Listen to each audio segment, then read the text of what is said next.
Hello everyone, welcome to the last lecture of Employees Benefit, lecture number 3. Today we will be finishing with this chapter, but some very important questions are going to be covered in today's lecture. So understand the things properly, and of course take out your notebooks wherever required. You have to write the things because you already know that the materials language is very complicated. Now, you don't have to write this is already written in your notebook, just a revision, brief revision and recapitulation of it, because we'll be studying the second aspect of actuarial gains and losses today. So we have already studied that actuarial gains or losses are calculated by PUCM method, and there are two assumptions, demographic and financial. You can see you have already written this in your notebook. Main point is on the right side. Actuarial gain or losses occurs in two different ways. First is difference between actual return and expected return, that we already studied with the practical questions in the last lecture. And second manner in which actuarial gain or loss can occur is effect of change in discount rate, that we will study today. How does it occur because of change in discount rate? If discount rate increases, it results in actuarial gain. I explained you this in the last lecture. If discount rate increases, means you earn more return than past years. You earn more return than you expected, so that will result in actuarial gain. And if discount rate decreases, it results in actuarial loss, because you earn less return than you expected, you earn less return than past year, so it results in actuarial loss. Today we will take up with the practical question based on this second point, that when discount rate increases, how does it result in actuarial gain? When discount rate decreases, how does it result in actuarial loss? All of you take out question number 7 on page 21 of your study material. Every one of you take it out. Question number 7 on page 21 of your study material.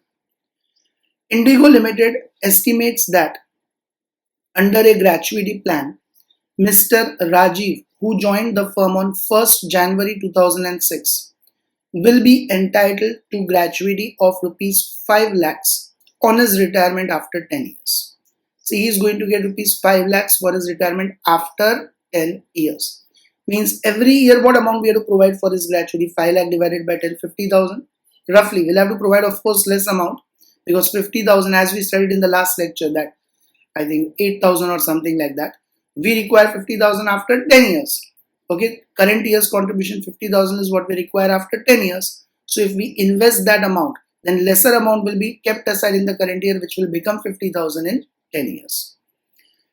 So 5 lakh is to be given to him as a gratuity after 10 years. Under the gratuity plan, an employee is entitled to gratuity at the rate of 15 days salary based on the last drawn salary at the time of leaving the company for each completed year of service. Ignore, because it is directly given he is entitled to a gratuity of 5 lakh after 10 years. So this 15 days salary into number of years of service into last drawn salary is all already calculated, and that amount has come to 5 lakhs. So you ignore it. Okay, 5 lakhs we have to pay him after 10 years is already known. And how that amount is calculated, the logical reasoning behind that is 15 days salary into number of years into last drawn salary. But we don't have to go with the logic behind that. We know that 5 lakh we have to pay after 10 years.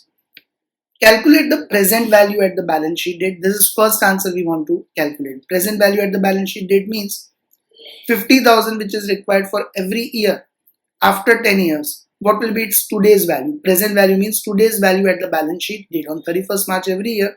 What is the value of that 50,000 of our liability?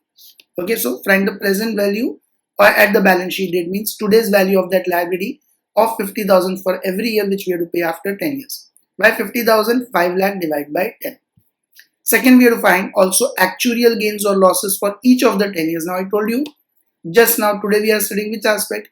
If discount rate increases, it will result in actuarial gain. If discount rate decreases, it will result in actuarial loss. So that we have to find for each of the years. Consider the discount factor of 8% for the years 2006, 7, 13, 14, 15. 9% for the years 8, 9, 10, and 7% for the years 11 and 12. You can see discount rates are changing, 8%, 9%, 7%. So whenever it is increasing from 8% to 9%, it will be resulting in actuarial gain. Whenever it is decreasing from 8% to 7%, it will be resulting in actuarial loss. The accounting year ends on 31st December every year. All of you pause the video and make these 8 columns. Which 8 columns? One is balance sheet date. Balance sheet date, first column. Gratuity, second column. Discount rate, third column. Present value interest factor, fourth column. Present value at balance sheet date, fifth column. Difference between present values, sixth column. Interest, seventh column. And actuarial gain and loss, eighth column. Pause the video and make these 8 columns.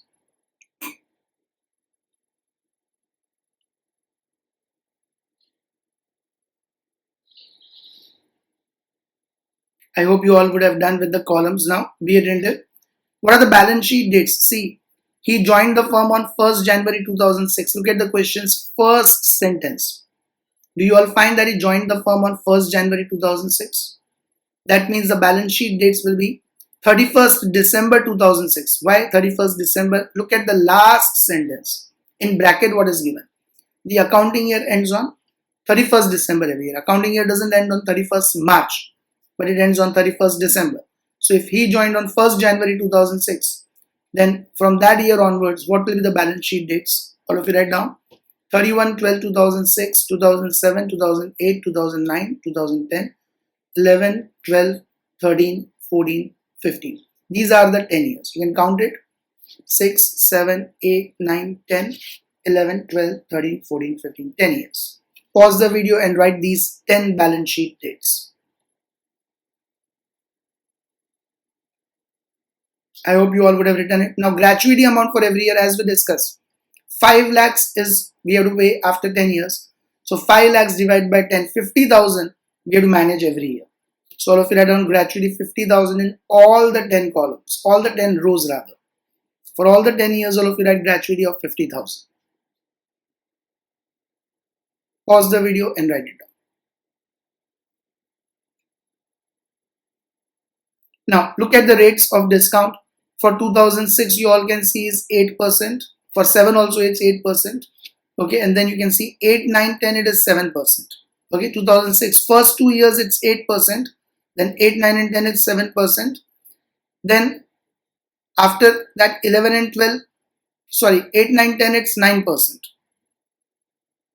Okay, for 2006 and 7, it's 8%. 8, 9, and 10, it's 9%.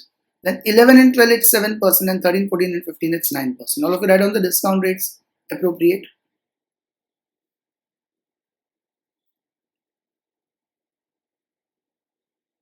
What you can do is, first you all can see the last paragraph. Consider the discount factor of 8% for the years 2006-7. So in 6, write 8%. Against 2007, write 8%. Against 13, 14, 15, write 8%.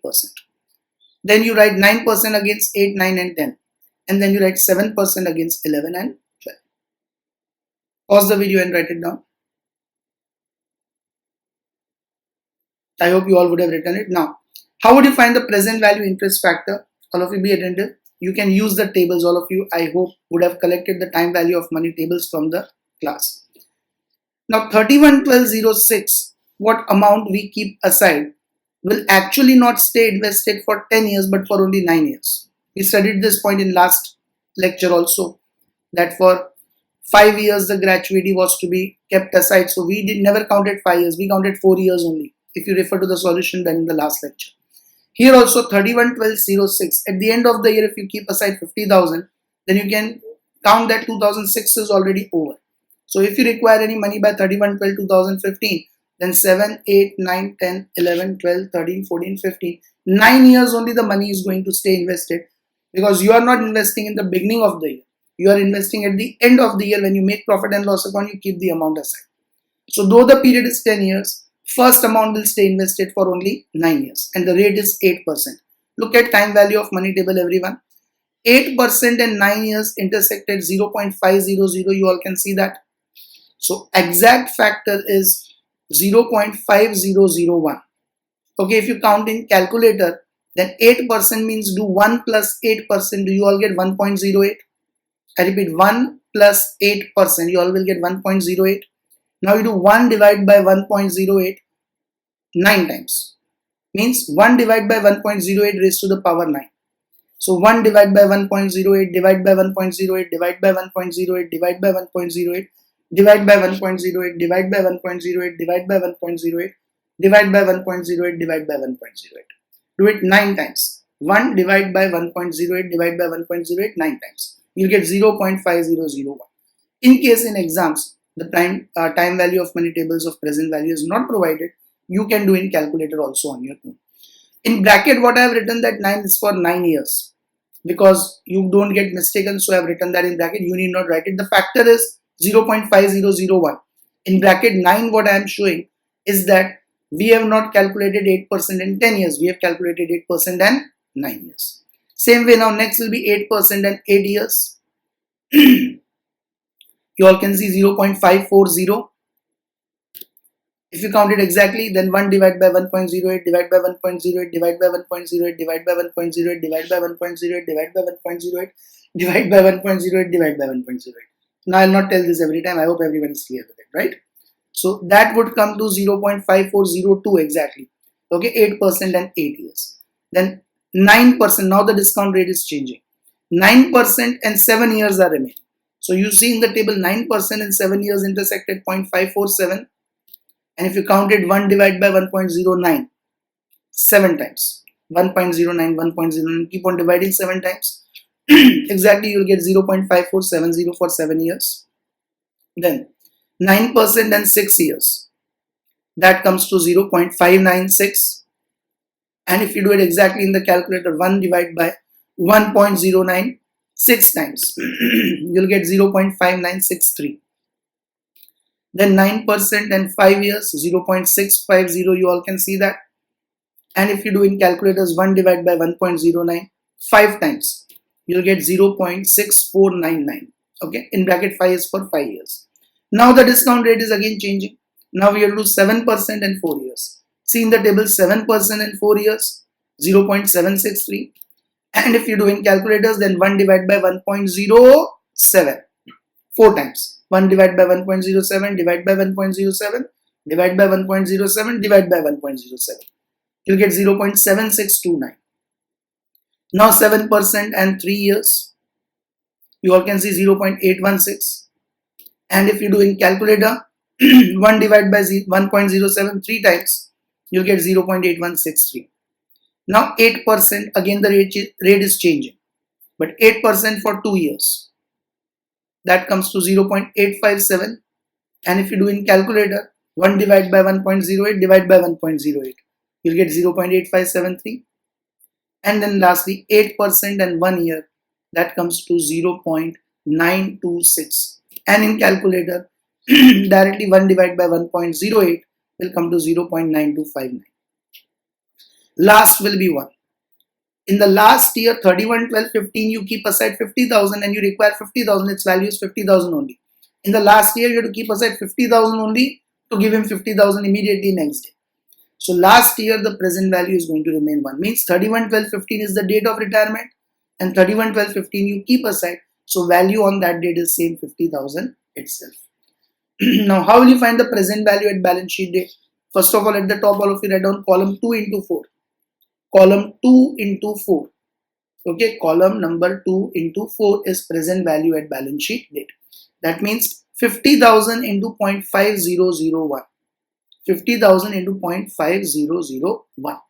That comes to 25,010. Same way, next will be 50,000 into 0.5402. Do in calculator. 27,011. Then do 50,000 into 0.5470. 27350. Then to 50,000 into 0.5963, 29815. Then to 50,000 into 0.6499, 32495. Then to 50,000 into 0.7629, 38145. Then to 50,000 into 0.8163, 40815. Then to 50,000 into 0.8573, 42865.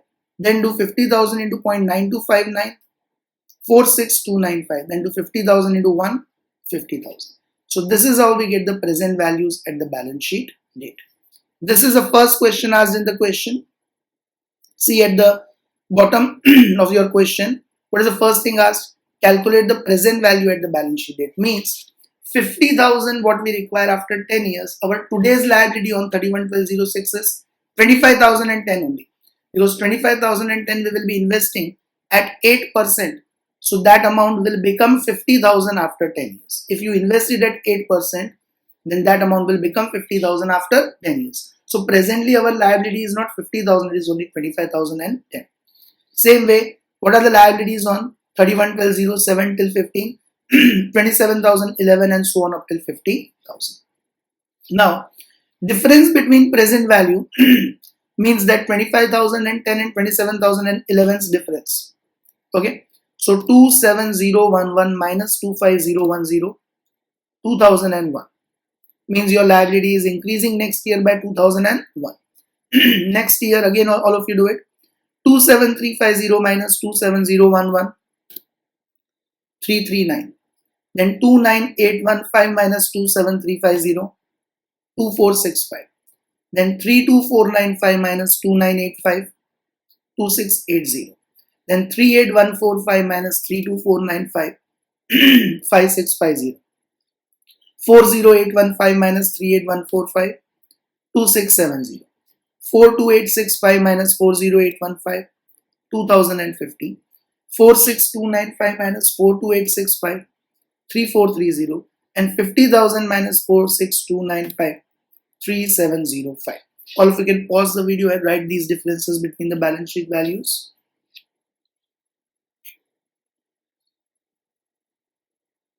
I hope you all would have written it, and the manner also it's calculated. Show the first calculation. Put asterisk on 2001 and below the table show the calculation. How is that 2001 obtained? 27011 minus 25050. Now interest. How will you count interest? Interest is calculated on first amount into next rate of interest. Means 2507010 into 8%. But which 25010? First amount of 25010 and 8% of 2007. First amount of present value at balance sheet date, because whatever money you invest, whatever money you invest on 31/12/06 25010, that will earn 8% return in 31/12/2007. Okay, so present value we take of 31/12/06 25010, but rate of discount we take 8% of 31/12/07, because you will earn that 8% in the next year, not in 2006. So that comes to 2001. Now same way all of you see 31/12/07, what is the present value at balance sheet? 270011. But next year 31/12/08, what is the rate of discount? 9%. So do 27011 into 9%, 2431. Then 27350 into 9%, 2465. Then 29815 into 9%, 2680. Now present value on 31/12/11, 31/12/10, 32495. But next year 31/12/11 the rate is 7%. So do 32495 into 7%, 2275. 38145 into 7%, 2670. Now again all of you see 31/12/12 40815, but next year 31/12/13 the rate is 8%. So 40815 into 8%, 3265. 42865 into 8%, 3430. And 46295 into 8%, 3705. Last year 50,000 will not earn any interest rate. Okay, so keep it in mind. How is this interest rate obtained? Column number 5 into next column number 3. All of you can write it at the top. Column 5 into next column 3. I repeat, column 5 into next column 3. Column 5 into next column 3. I hope everyone is clear with that. Now actuarial gain or loss is difference between 6th and 7th column. Okay, actuarial gain or loss is difference between 6th and 7th column.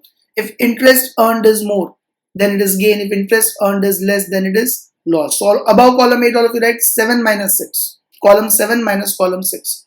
Above 8th column, everyone write column 7 minus column 6. I repeat, above 8th column, everyone write column 7 minus column 6. So 2001 minus 2001 nil. 2431 minus 339, 2092. 2465 minus 2465 nil. 2680 minus 2680 nil. 2275 minus 5650 minus 3375. 2670 minus 2670 nil. 3265 minus 2050 1215. 3430 minus 3430 nil. And 3705 minus 3705 nil. I hope everyone is clear with this. Now what did we discuss in the previous slide in previous lecture? That if discount rate increases, it will result in actuarial gain. If discount rate decreases, it will result in actuarial loss. You all can see from 3112.07 8% it is increasing to 9% in 3112.08 discount rate. Look at it again. On 3112.07 the discount rate is 8% and it is increasing to 9% on 3112.08. See, in 3112.08 there is an actuarial gain of 2092. If discount rate increases, it results in actuarial gain. Then it is same 9%, 9% for next 2 years. Now from 3112 2010 9% it is decreasing to 7% in 3112 it is decreasing, so it is resulting in actuarial loss of 3375 last column. Then again next year 7% is same, so no gain or loss.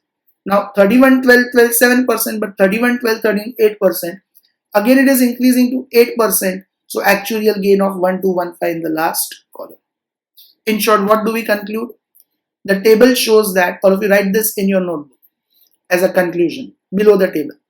The table shows that actuarial loss arises whenever the discount rate for the current year is lower than in the previous year, and actuarial gain arises whenever the discount rate for the current year is higher than in the previous year.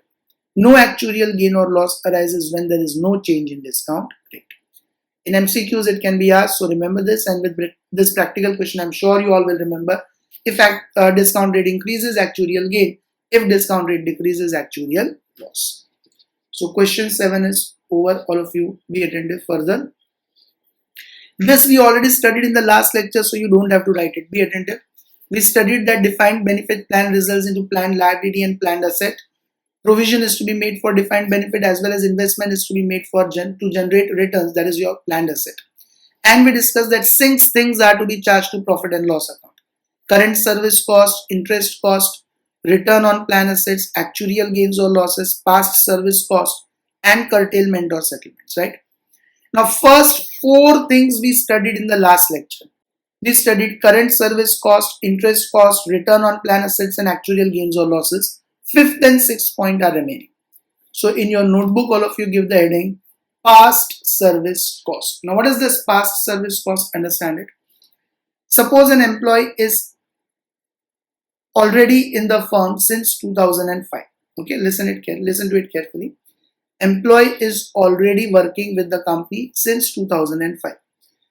And in 2009, the company introduces a new retirement scheme, let us say gratuity pension, which was not there in past. Company introduces a new scheme in 2009 that whosoever is working with the company till retirement will get gratuity as 5% of salary at the time of retirement, or any XYZ thing. Okay, what the company decides.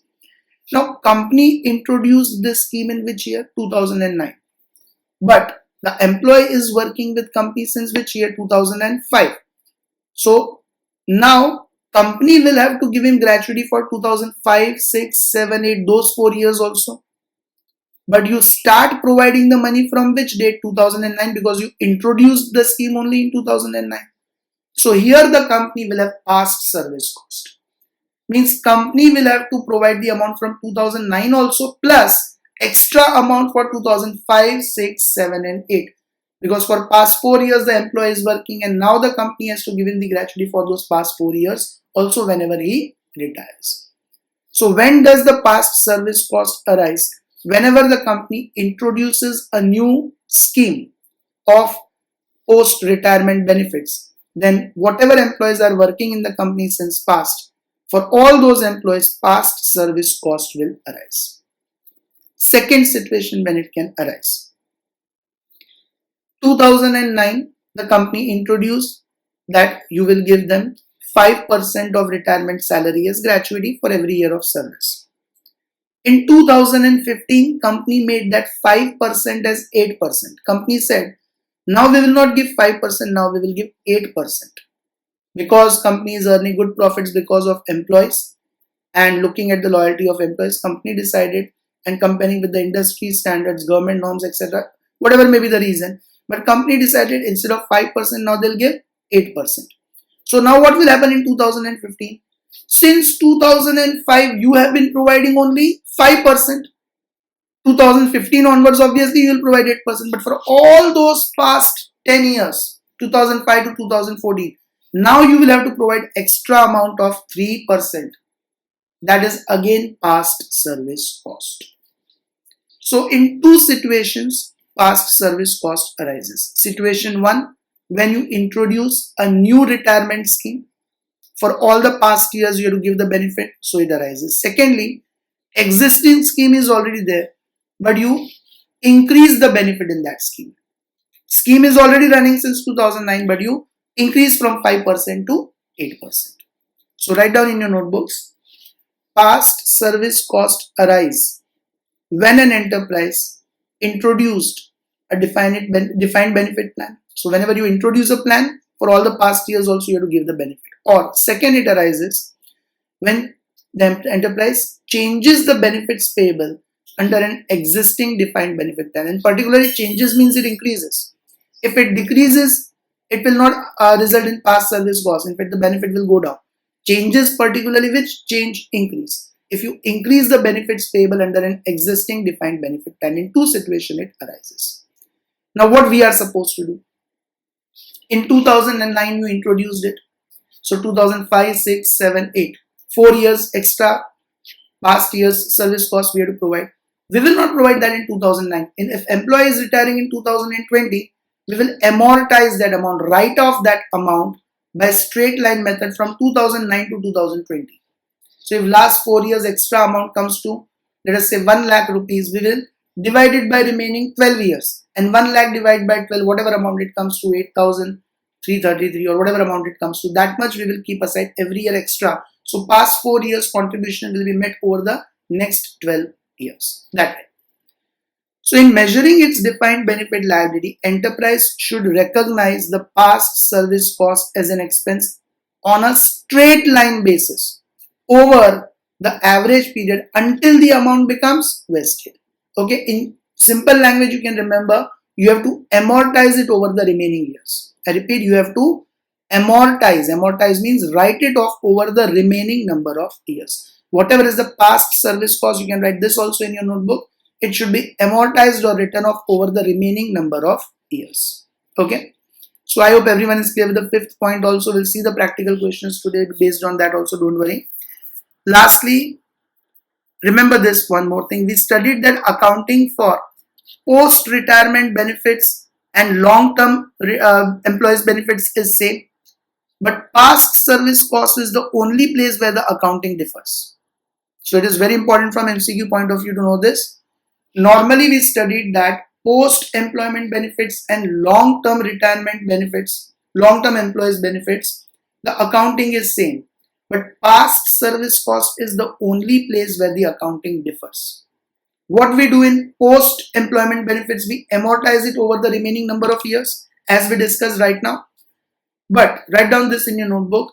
However, in long-term employees benefits, past service cost are recognized immediately in profit and loss account and not amortized. So if it is a gratuity scheme, you'll amortize it over the remaining number of years. If it is a pension scheme, you'll amortize it over the remaining number of years. But if it is sabbatical leave, we discussed that leave for your education purpose, or if it is medical benefits, disability benefits, then whatever is past service cost, you debit to P&L account in that year itself in which you introduce the scheme.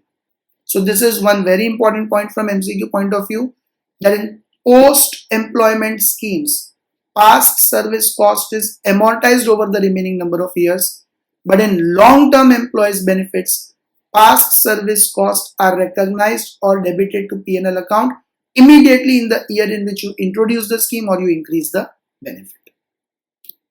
Now sixth, all of you write down curtailments or settlements. Reverse of past service cost. Curtailment or settlement means you decrease the benefits.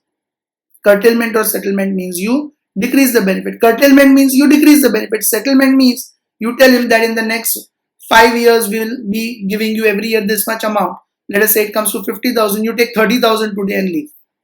That is called settlement. Okay, so all the post years, future years amount, you settle it in one lump sum amount at today's date. That is called settlement.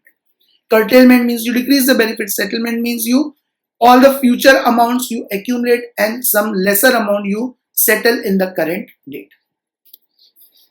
Curtailment occurs when the existing plan is withdrawn, means you cancel the gratuity. Then curtailment, you decrease the benefit, or reducing the benefits covered under the existing plan. I discussed that 5% you make it 8% past service cost. That 5% benefit in past years you decrease it to 3%, that is curtailment.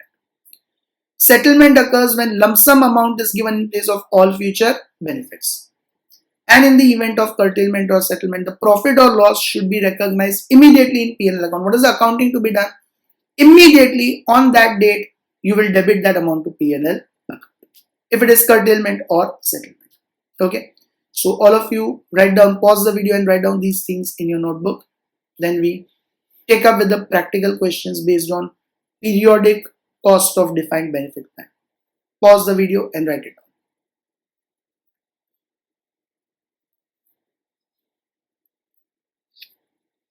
I hope you all would have written it. Now in your notebook, give the heading periodic cost of defined benefit plan, PCDB. Okay, periodic cost of defined benefit plan, PCDB. What 6 things we studied just now? Current service cost, interest. Okay, last lecture in this lecture, current service cost, interest cost. Then return on plan assets. Then actuarial gains or losses. Then just now we studied past service cost and curtailment or settlement. The total of all these 6 is called periodic cost of defined benefit plan. Periodic means every year. What is the cost of your defined benefit plan? Means what is the contribution you have to keep aside every year? What amount you have to debit to P&L account every year? The total of all these 6. So how do you find the periodic cost of defined benefit plan? Write in your notebooks. Current service cost plus interest cost. Now return on plan assets we will minus, because this amount we keep aside, but return on plan asset is our income. We are getting that income. So minus return on plan assets. And if you see in your notebook, we have written that expected return on plan asset is credited to P&L account. Credited to P&L account means we minus it. Then we would add actuarial gain or subtract actuarial loss. Actuarial gain, why we will add it? I'm sorry. I cannot correct it here. Make it minus actuarial gain and plus actuarial loss. I repeat. Write down minus actuarial gain and plus actuarial loss. Why actuarial gain we will minus it? It is like return on plan assets. You have gained any amount, so your cost will decrease. And why would you add actuarial loss? Because it will result in increases in the amount to be kept aside. You have resulted in loss, so more amount is to be kept aside. I repeat, make the correction, and instead of add actuarial gain, all of you write in the notebook less actuarial gain. And instead of less actuarial loss, all of you write in the notebook add actuarial loss. Then add past service cost, and you'll add curtailment, or so you'll subtract curtailment or settlement, because curtailment also means reduction in the benefit. So you'll subtract curtailments or settlements. So write this in your notebook. I repeat it again. Current service cost plus interest cost minus return on plan assets minus actuarial gain plus actuarial loss plus past service cost minus curtailment or settlement. This is how we'll find periodic cost of defined benefit. Pause the video and write it down, and be careful if there is a correction. Instead of adding actuarial gain, you have to minus it. Instead of subtracting actuarial loss, you have to add it.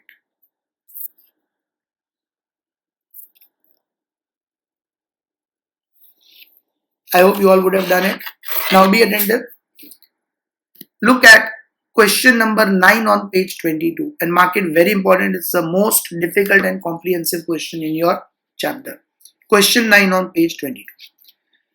Indigo Limited agrees to make a gratuity payment to its only employee. Only employee means there is only one employee in the organization. For simplicity, we have assumed that way.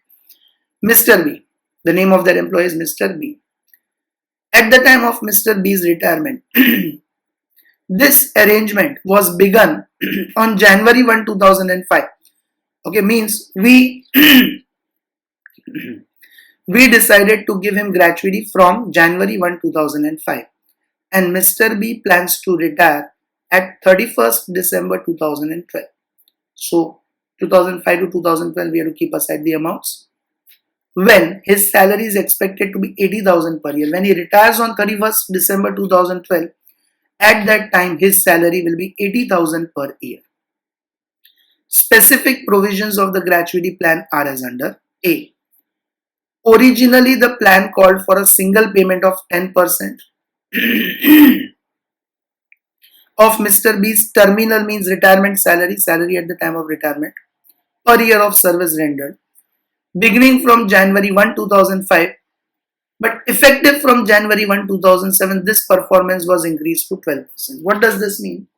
Initially in 2005, company decided that they will give 10% of salary at the time of retirement as gratuity for every year of service. But in 2007, the company increased that 10% to 12%. Just now we studied in the previous slide, if you increase the benefits, it will result in past service cost. If you decrease the benefit, it will result in curtailment. Here in 2007, it will result in past service cost, because from 10% you are increasing the benefits to 12%. So you'll have to provide extra amounts for 2005 and 2006 from 2007 onwards. Okay. So initially you decided to give 10% of 80,000 salary at the time of retirement, that is 8,000 as gratuity. From 2007 you decided that instead of 10% you will give 12%, that is 80,000 12%, 9,600. Further, the company's actuaries have determined that market yield at the balance sheet date on government bonds of 10%, means the actuaries have determined or estimated that if they invest any money, they will be able to earn 10% return on that. Okay, if they invest any money, they will be able to earn in government securities 10% return on that. In short, whatever present values we calculate, we will calculate at the rate of 10%. So all of you underline this 10% and all of you write down for calculating present values. This 10% is for calculating present values. Means current service cost. Present value means current service cost. So you write current service cost. An interest rate of 12% is expected to be earned on assets invested in the plan assets. So this is return on plan assets. All of you underline 12% and write return on plan assets. Okay, out of the 6 elements, current service cost you'll count on the rate of 10% and return on plan assets you'll count at the rate of 12%. Current service cost you'll count at the rate of 10% present value, and return on plan assets, third item, you'll count at the rate of 12%. You mentioned this. The net periodic defined benefit cost for each year is to be funded at the end of the year. That is what we do. We always keep the amount aside at the end of the year. The fair value of the assets in the plan at the beginning of the first 3 years is as follows, means these are the fair values of our investments in 2005, in 2006 and 2007. So over there on the right side, write down actuarial gain or loss. This D point will give us actuarial gain or loss. If fair value is more than the investments we have made, it is actuarial gain. If fair value is less than the investments made, we will get actuarial loss. So you write over there actuarial gain or loss. D point will get us actuarial gain or loss. If fair value is more, it will be actuarial gain. If fair value is less than our investments, it will be actuarial loss. Calculate PCDB, means periodic cost of defined benefits, to be charged, not changed, make it charged, to profit and loss for the years 2005, 6 and 7. They have not asked for all the 7 years from 2005 to 12. They have asked for only 3 years, 2005, 6 and 7. Very complicated, okay? So all of you write in your notebooks, 2005 PCDB, periodic cost of defined benefits. Very first we'll count current service cost. Now understand this. Look at A adjustment. How much initially we decided to keep aside 10%. And look at B adjustment.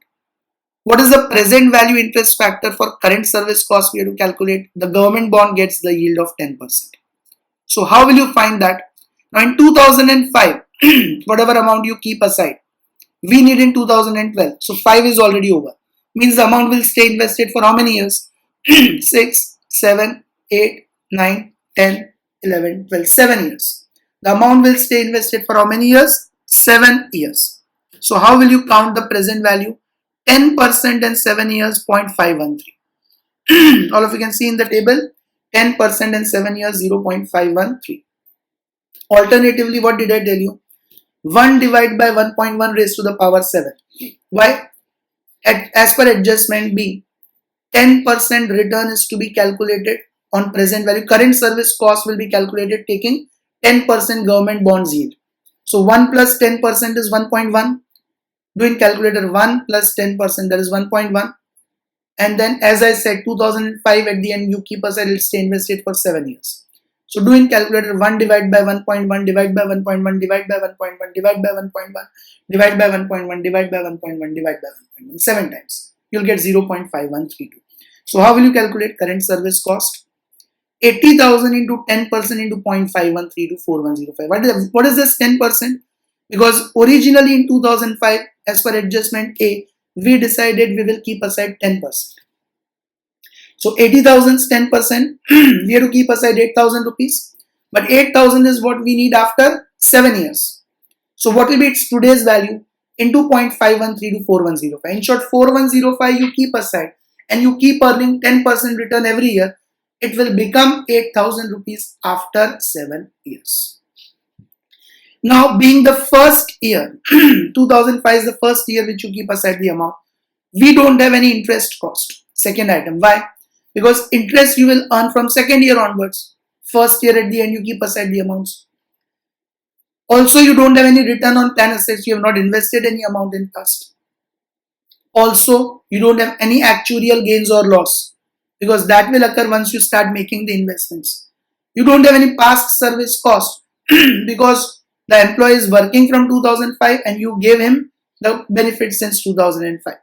And you don't have any curtailment or settlement also. In short, for the first year, current service cost itself is the periodic cost of defined benefit. And your answer is over for the first year. You don't have the rest 5 elements for the first year. For the first year, you'll have only current service cost. Now we count the same for 2006. First current service cost. Now we will earn 10% return for 6 years. First year 7 years, second year now 6 years are only remaining. So see 10% in 6 years, where do they intersect? 0.564. Or alternatively, how can you calculate it? 1 divided by 1.1 raised to 6. Means do 1 divided by 1.1, divide by 1.1, divide by 1.1, divide by 1.1, divide by 1.1, divide by 1.1. You'll get 0.56447. Now in 2006 also, what will be the current service cost? 80,000's 10%, 8,000 you have to keep aside. But 8,000 you require after 6 years. So what is its today's value? 8,000 into 0.56447. 4516 is its today's value. So what is its today's value? 8,000 into 0.56447. 4516 is its today's value. Now in the second year, we will have interest cost also. So how will you find the interest cost? See, last year you invested what amount? See, in 2005, you kept aside 4,105. On that, now you will earn 10% interest. So 4105 into 10%, 411. Last year we kept aside 4105. Current service cost of 2005. On that we will earn 10% return, that is 411 interest. From that we have to minus return on plan assets. This 10% is again same 10%. Okay. This 10% is the same interest what we discussed. Okay. Government bonds 10% return. Now, after that we have to subtract return on plan assets. How will we calculate return on plan assets? See, adjustment B, I made you write that 12% is what we have to get the return on plan assets. And return on plan assets, keep it in mind, you'll get on the fair value of assets. See, adjustment D, in 2006, beginning of 2006 are the fair values. What is the present fair value? 4105. So adjustment D 2006, beginning of the year fair value 4105 into adjustment B 12%. What will you get? 4105 into 12%, 493. You know, minus. This we have actually earned. Which 4105 is taken? Adjustment D is 4105. Which 12% is taken? Adjustment B is 12%. Sorry, this is not that. Adjustment A is 12%. B is 12%. Interest rate of 12% expected is being taken into consideration. Then 4105 is our amount invested in 2005 and 4105 is the fair value. So it doesn't result into any actuarial gain or loss. I repeat, in 2005 current service cost 4105. In 2006 fair value also 4105. So there is no actuarial gain or loss. Also there is no past service cost because in 2006 no amount is increased. Also there is no curtailment or settlement. So in the second year, what is the periodic cost of defined benefit plan? 4434. Current service cost plus interest cost minus return on plan assets. Just one correction. 12% return on plan assets is not from adjustment A. 12% return on plan asset is from adjustment B. 12% return on plan asset is from adjustment B. I hope everyone is clear with that. Now for 2007, it is most important. First of all, current service cost. Okay, current service cost 10% and 5 years are remaining now. Okay, 7 years, 6 years, now 5 years. So 0.5 to 1, or alternatively 1 divided by 1.1 raised to the power 5 means 1 divided by 1.1 divided by 1.1 divided by 1.1 divided by 1.1 divided by 1.1. 0.62092. But all of you see adjustment A. From this year onwards, instead of 10%, they have started keeping aside 12%. They have increased the benefit to 12%. So now 80,000's 12% we have to keep aside 9,600. 80,000's 12% we have to keep aside 9,600. And it's today's value 0.62092. So 5961 is what we have to keep aside in 2007 to get 8,000 after 2012. Now interest cost. So this 12% is which one? That adjustment is 12% at the bottom. This 12% is adjustment is 12% at the bottom. Now add interest cost. Now this is important, be attentive. How will we add interest cost? First of all, in 2005 and 6 we kept aside 8,000 rupees only considering 10% benefit. But that has increased to 12%, 9,600. So we will have to give interest to the employee not on that 8,000. We will have to give interest to the employee on that 9,600. So before we find interest cost, all of you do the working notes of past 2 years obligation on the basis of 12% would have been what amount? In 2005 we kept aside 10%, 2006 we kept aside 10%, but from 2007 we decided that instead of 10% now we have to keep aside 12%. So past service cost will also arise in this year. But first let us find out if in 2005 we would have kept aside 12%. If in 2006 we would have kept aside 12%, then what would have been the situation? This amount, okay, just now what I showed to you, 80,000's 10% into 5132 would have become 80,000's 12% into 5132, 4926. Same way this amount, 80,000 into 10% into 0.56447 of 2006 would have become 80,000 into 12% into 0.56447, that is 5419 current service cost of 2006. And this amount interest, instead of 4105 into 10%, it would have been 4926 into 10%, 493. Means in the past 2 years, what amount we would have accumulated? Past obligation on the basis of 12% would have been 10838. On that amount, we have to pay interest to the employer. So what is the interest cost? 10838 into 10%, 1084. I hope everyone is clear with it. We don't have to give on 4105 and 4434. Reason, 4105 is kept aside, but then we decided now to keep aside 12%. So employee will get interest on 4926. Same way in 2006, what you kept aside 4516, now on the basis of 12% becomes 5419. So employee will get interest on 5419. And even for 4105, which we calculated 10%, we would have given him 4926 10% in the last year, that would amount to 493. So now we have to give him interest of 10% on what amount? 10838. Further, we'll subtract return on plan assets. Now see adjustment D. What is the fair value in the beginning of 2007? 11,000. And adjustment B, government bonds give us, what is the interest rate on the plan assets? We have earned 12%. So 11,000 into 12%. Is every one of you clear with that?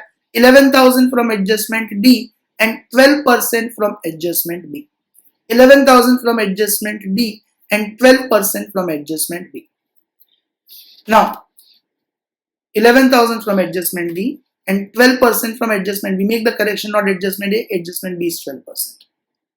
Now going further, in this year we will have past service cost also and actuarial gains and losses also. First, let us calculate actuarial gains and losses. All of you understand this? How will we find actuarial gain or loss? What is the fair value of assets on 1107 in adjustment D? 11,000 rupees. In adjustment D, what is the value of our asset? 11,000. But what is, see in the beginning, the blue highlighted ones, what is the amount we have kept aside so far in the past 2 years? 4105, 4516 and 411 interest also is kept aside.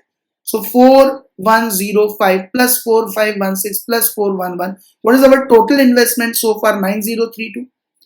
We invested 9032 but it has become 11,000. So that results in actuarial gain. How much actuarial gain? 1968. I repeat, 11,000 is the fair value of asset as per adjustment D. And if you see in 2005 and 2006, what are the total amounts invested so far? 4105, 4516 plus we earn interest of 411 on that. So in the beginning of 2007, we have the total investments of 9032 which became 11,000 in the market. So we have actuarial gain of 1968. Now actuarial gain I discussed we will minus and actuarial loss we will plus. So here we will minus actuarial gain of 1968. Now past service cost. See all of you in the last two tables itself. What is the past obligation on the basis of 12%? 10838. And what is the actual value of assets? 9032 we have invested. So how much extra we have to keep aside for the past 2 years? What is your past service cost? 1806. 10838 minus 9032.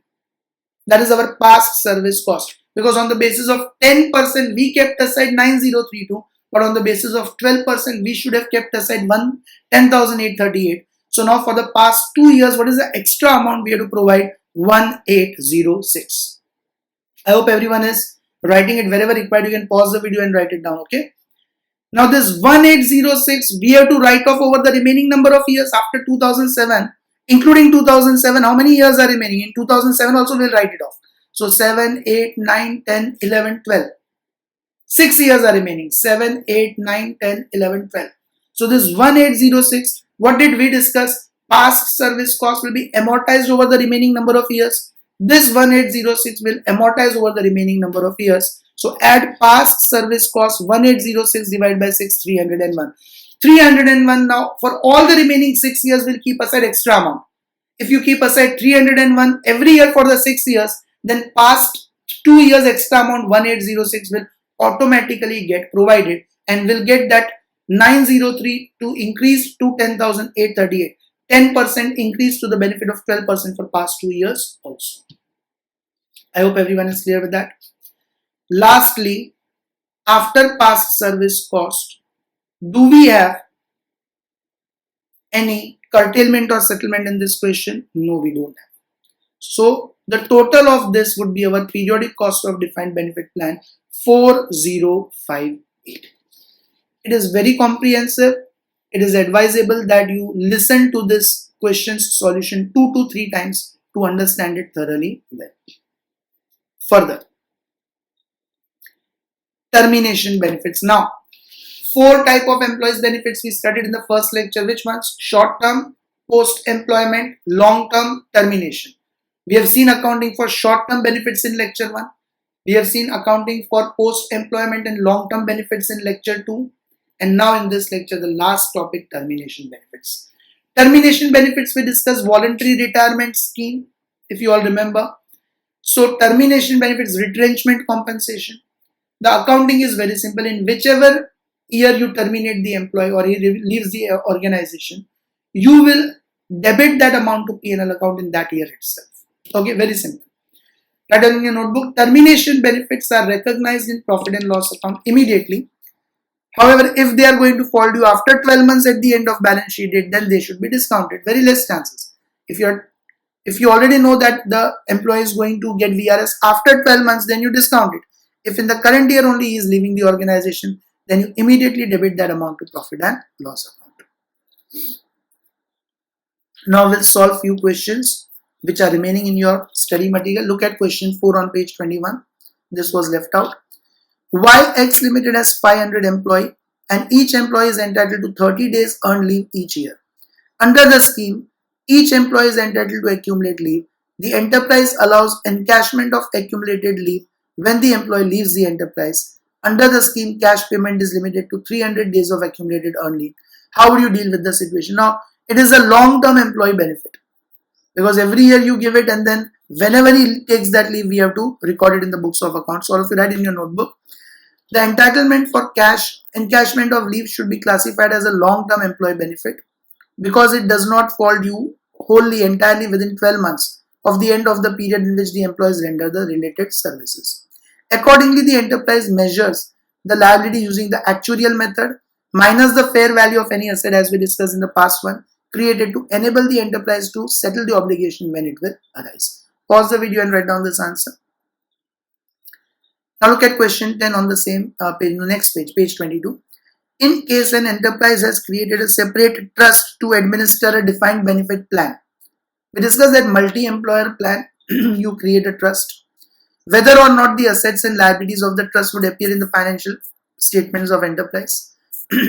Where an enterprise has created a separate trust to administer a defined benefit plan, the fair value of trust's assets net of liabilities, underline this is important, net of liabilities out of which obligations are to be settled directly would be deducted from the present value of defined benefit obligation, and the net total would be recognized in balance sheet. Means whatever are the liabilities you'll deduct from assets, and the fair value of assets again you will deduct from present value of defined benefit obligation, and net amount would only be shown on the liability side of balance sheet. Assets and liabilities of the trust individually would not appear in the separate financial statements of enterprise. You will just show your obligation, your net liability on the liability side. That's it. Your obligation towards the employee, net liability after all the assets would be shown on the liabilities side. Now look at question number 11 on page 22.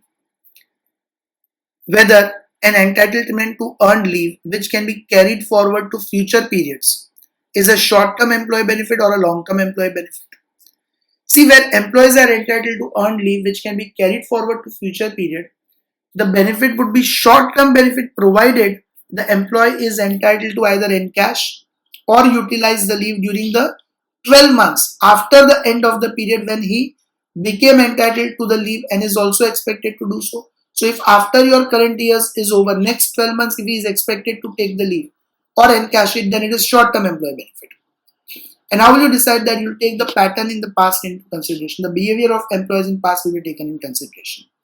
The pattern of actual utilization or encashment by employees, although reflective of the behavior pattern of employees, does determine the status of benefit, that is whether it is short-term or long-term.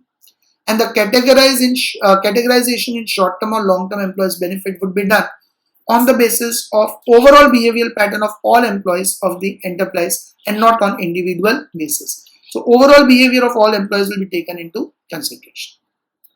Question 17. What should be disclosed for defined contribution pension plan?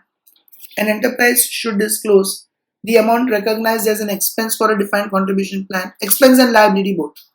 And where required by AS 18, related party disclosure, an enterprise discloses information about contribution to defined contribution plans for key managerial personnel. So directors, managers, board of directors, you disclose it separately in your P&L account, the contribution for such people, key managerial personnel. Okay. Pause the video and you can write these answers.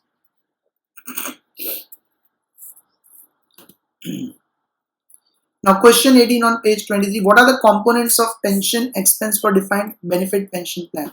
Defined benefit plan, so just now we studied current cost, interest cost, actuarial gains and losses, past service cost and curtailment or settlement.